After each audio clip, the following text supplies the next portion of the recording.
Simulan natin. Good morning. Ito, magpapalit tayo ng differential oil ng Urvan.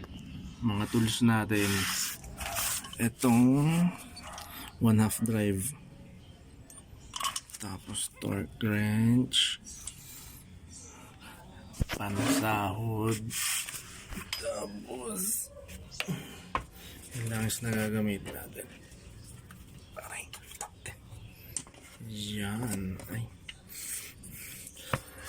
Ayan yung viscosity na gagamitin natin. Tapos pag differential, dapat ang gagamitin nyo yung GL5 drain. Naluwag ako na kanina yun.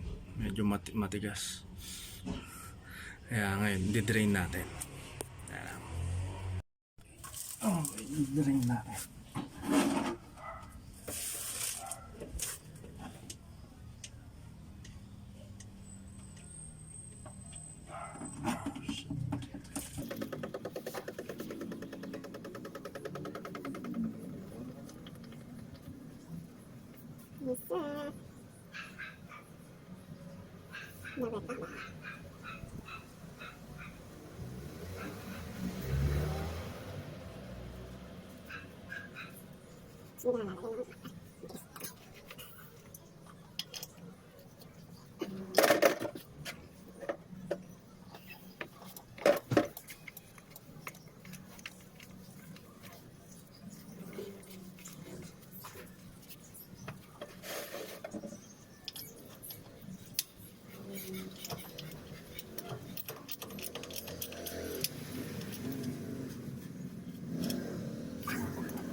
Ayan, tapos na tumulo.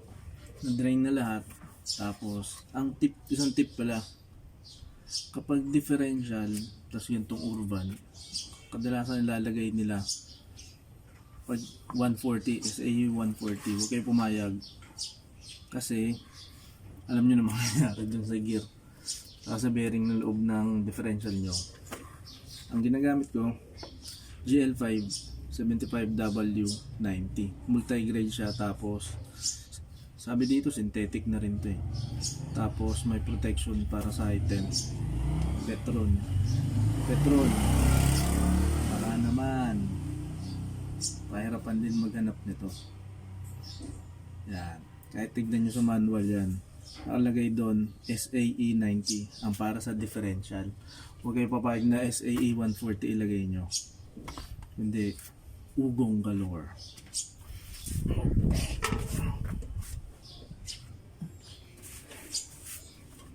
Tignan natin yung drain plug.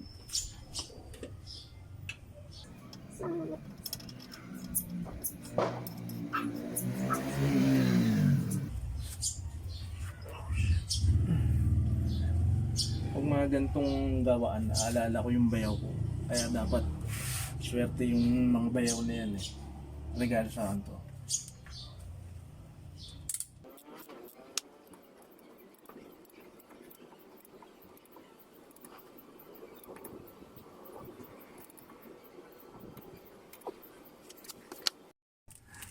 May salin na tayo.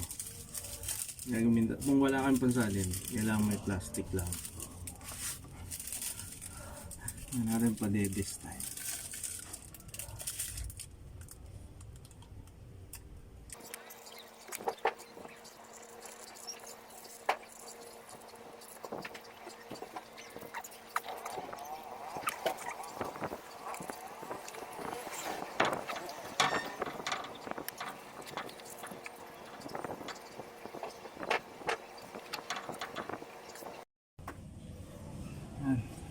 Mapapansin nyo okay na pag umaapaw na.